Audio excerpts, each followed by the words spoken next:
Առաջին հերթին ինձ հետաքրքրում է քաղաքացիների կյանքը, որ սպառնալիքների տակ է։ Մենք ունենք քաղաքացիներ, ովքեր ուզում են այս պահին ուղղակի չեք կարող անձը բացահայտել, պետք է ներս մտնենք եւ նրա մասով ցույց տանք, որ կան հստակ իր կյանքի նկատմամբ սպառնալիքներ, որ եթե այս կամ այն տեղեկությունը դրամազի պետական մարմիններին, ապա նրա գլուխը կկտրեն։ Սա մենք, երկրորդը, մենք ունենք դեպքեր, որ քաղաքացիները գնացել են ինքնավնասումների,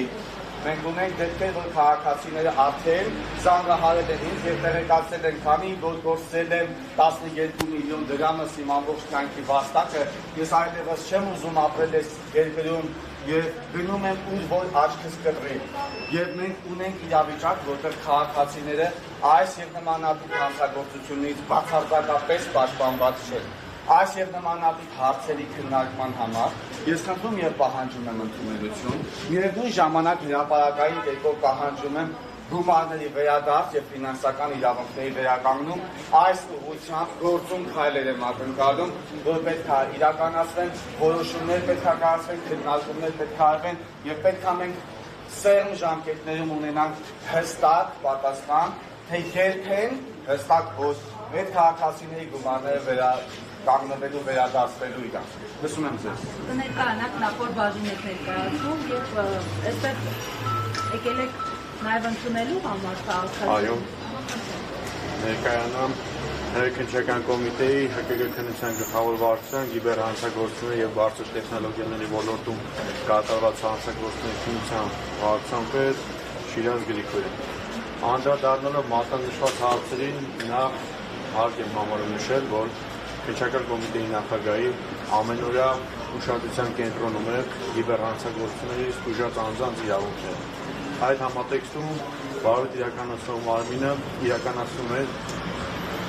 համապատասխան ապաստատման և այլ վարույթային գործողությունները հանցագործություն կատարած անձանց հայտնաբերելու, այդ թվում նաև հանցագործություն զգուշած անձանց իրավունքները վերականգնելու ուղղությամբ։ Ինչ վերաբերվում է այն հանգամանքին, թե քաղաքացիների դժոխք քաղաքացիների իրավունքները պաշտպանված չեն։ Այդ նշված հանգամանքների կապված կարող եմ մատնանշել, որ վարույթ կիբերհանցագործության քննության վարչության քննիչները ձեռնարկում են բոլոր միջոցները դժողքների խախտված իրավունքների վերականգնման համար և դժողքների կողմից հասցեագրված բոլոր դիմումները ստանում են իրենց պատասխանները, քաղաքացիները ստանում են ընդունելություն, առնչության դեպքում նաև իրենց հայտնի նոր հանգամանքների վերաբերյալ վարույթ իրականացնող մարմինը հայտնում է նոր տեղեկություններ, որի շուրջ էլ վարույթ իրականացնող քննիչը պլանավորում է համապատասխան ապացուցական և այլ վարույթային գործողությունների կատարում։ Ինչ վերաբերում է այն հարցադրմանը, որ վարույթ իրականացնող մարմինը պետք է միջոցներ ձեռնարկի զգուշած անձանց հանցագործության պատճառված վնասի վերականգնման ուղղությամբ։ Այդ համատեքստում հարկ է մատնանշել, որ քրեադատավարական կառուցակարգերի կիրառմամբ նախ պետք է վարույթ իրականացնող մարմինը բացահայտի հանցագործություն կատարող անձանց, որից հետո նոր միջոցներ ձեռնարկի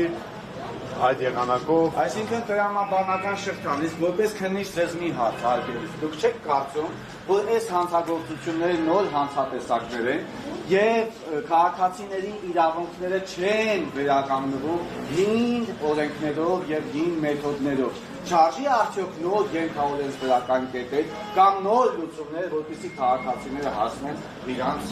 իրավունքներին և հասնեն արդյունքների։ Այս հանցագործությունների դեպքում այդ ձեր ասած մեթոդները կիրառելու արդյունքում մենք ունենք մի իրավիճակ, որ որևէ քաղաքացու ֆինանսական իրավունքները չեն վերականգնվում։ Դուք կատեգորիկ կերպով նշում եք, որ որևէ քաղաքացու իրավունքները չեն վերականգնել, սակայն չեմ ցանկանում մատնանշել կոնկրետ քրեական վարույթներ, բայց մի շարք քրեական վարույթներով բացահայտվել են հանցանք կատարած անձիկ, վերջիններիս ներկայացվել է մեղադրանք, այդ թվում նաև կոնկրետ վիճակագրական տվյալներ ներկայումս չեմ կարող մատնանշել, բայց հաստատապես կարող եմ նշել, որ մի շարք քրեական վարույթներով բացահայտվել են հանցագործություն կատարած անձի, վերջիններիս ներկայացվել է մեղադրանք, այդ թվում նաև նախաքննության կատարման ընթացքում վերականգնվել է հանցագործություն զգուշած անձանց պատճառված հանցագործության պատճառված վնասները։ Իսկ դա ո՞ր տոկոսն է կազմում ներողություն տուժած քաղաքացիների, ո՞ր տոկոսն է կազմում 0.1, 0.2, թե 10%-ն է կազմում։ որպես այդպեսին քեչական կոմիտեն նման վիճակագրություն չի իրականացնում, թե որքան ուժող ունենք, որքան ուժովի հանցագործեն ինչքան վնաս է պատճառվել եւ ինչքան վնաս է վերականգնվել։ Պարոն Գրիգորյան, տեղեկացանք, որ այս տարի 4-րդ զանգերի կենտրոնի հանցավոր խումբ է այսպես բացահայտվել։ Այս մեխանիզմները բացահայտման ինչու հնարավոր չի լինում կիրառել օրինակ մնացած այդ կենտրոնների, էլեկտրոնային հարթակների համար ինչն է խանգարում, կա օրենսդրական բազ, կա ինչ-որ գործունեությանը խոչընդոտող հանգամանք օբյեկտի, որ չի ստացվում, ասենք տարվա մեջ մենք հենց այս բացեն տարածել են 3 պաշտոնական հաղորդակցություն, որ 4-րդ հանցավոր խումբն է զանգերի կենտրոն, այսպես կոչված խարդախությունների հարթակի։ Հարցին եւ ավելացում, հա, դա ինչ օգուտ մեր քաղաքացիների, Հայաստանի Հանրապետության քաղաքացին որտեղ այս դեպքում օգտվում, եթե զանգերի կենտրոնները բացահայտվում են եւ պարզվում է, որ նրանք գործել են, ասենք, Եվրոպայում, որ աշխատելով Հայաստանում Եվրոպայի քաղաքացիների համար ծուղակ են պատրաստել եւ Եվրոպայի քաղաքացիներին են թալանել։ Հիմա մեր քաղաքացիները հույս են բացում, որ 4-րդ դեպքն արդեն բացահայտվել, ուրեմն նշանակում է հոգ կբռնեն արդեն մեր գումարները կվերադարձնեն, սա մի հարց եւ Զառաջան ներողություն երկրորդ հարցն եմ ես ուզում բարձրացնել։ Եթե մեր պատկան մարմինները, մեր ուժային կառույցները, դուք եթե տեղյակ եք, որ Հայաստանի Հանրապետությունում արկայա ներկա պահին նման հանցագործություններ, ապա այդ կայքերը, այդ ապօրինի կայքերը ինչի չեն դադարեցվել, ինչի նրանց հասանելիությունը չի դադարեցվել, որպես ուժած քաղաքացիների քանակը հասել է 20,000-ի, հասկանում եք, ոչ թե 200-ն է, ոչ թե 300-ն է, ոչ թե 2,000-ն է, 20,000 եւ ավելի քաղաքացի։ Ինչն է եղել պատճառը, որ չեն դադարեցվել այդ կայքերի հասանելիությունը։ Այդ ապօրինի ձեռնարկատիրությունը ինչի չի դադարեցվել Հայաստանում։ Միայն ու միայն դուք սահմանափակվել եք տեղեկատվություններ տարածելով։ Տեղեկատվություն կարող են տարածել լրատվամիջոցները, տեղեկատվություն կարող են տարածել հասարակական կազմակերպությունները, բայց այսքան լուրջ կառույցը միայն տեղեկատվություն տարածելով չեք կարծում, որ դա ուղղակի բավարար չի եւ դրանք գործում քայլեր չեն։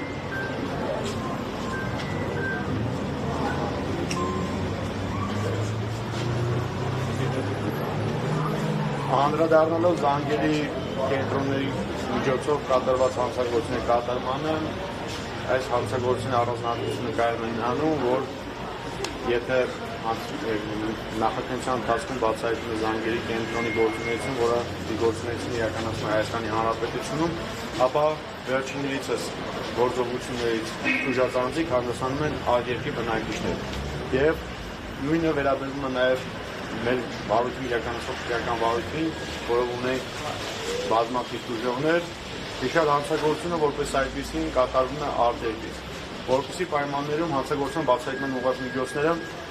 թեկուզ եւ կատարում են մեծատավալ ապացուցական եւ այլ վարույթային գործողություններ, սակայն հանցագործության բացահայտումը ինքնին ենթադրում է միմյանց փոխկապակցված մի շարք բանկային գաղտնի կազմող տեղեկություններ ստացում, այդ նաեւ փոխհամագործակցություն արտերկրների գործընկերների հետ, իրավական օգնության շրջանակներում եւ այլ միջոցներով։ Կա ձևավորված պրակտիկա միջազգային փոխհամագործակցության տեսանկյունից այս հարցերի շրջանակում։ Միջազգային փոխհամագործակցության շրջանակներով մենք ուղարկում ենք հանցագործի ուժած անձիկ, որ մատնանշում են այն կայքերը, որում հասանելիություն են ստացել, որտեղ լրացվել են իրենց տվյալները, այդ միջոցով արտասահմանյան գործընկերները մեզ պետք է տեղեկատվություն տրամադրեն, թե հիշալ եղանակով հանցագործեն եւ կատարում իրենց մոտ բացահայտվել է, թե ոչ։ Քանի որ նույն եղանակով, երբ որ մեր մոտ զանգերի կենտրոններով բացահայտվում է հանցագործության կատարում, մենք այդ տեղեկատվությունը փոխանցում ենք արտասահմանյան երկրներին, որպեսզի պարզենք այնտեղից հանցագործից ուժած անձանց ինքնությունները, որպեսզի քրեատապարական գործիքակազմի իրավունքներ միջոցներ ձեռնարկենք այդ անձանց իրավունքների, խախտած իրավունքների վերականգնման ուղղությամբ։ Իսկ ո՞նց է վերաբերվում, որ քննիչը ուժած քաղաքացուն ասում է, դե հույս մի ունեցի, չի բացահայտվելու։ Այս մոտեցումները ընդհանրապես ինչպես պետք է վարվել այս պրակտիկայի վերջը դնելու համար, որովհետև բոլորը գիտեն, հա։ Ճիշտն ասած, նման տեղեկատվություն ինձ հայտնի չի։ Եթե առարկայական ինչ-որ տեղեկություններ կան կոնկրետ քննիչի մասով, որ նման երկրորդ ուժողին նման հայտարարություններ կատարել, ապա վարորդի կապ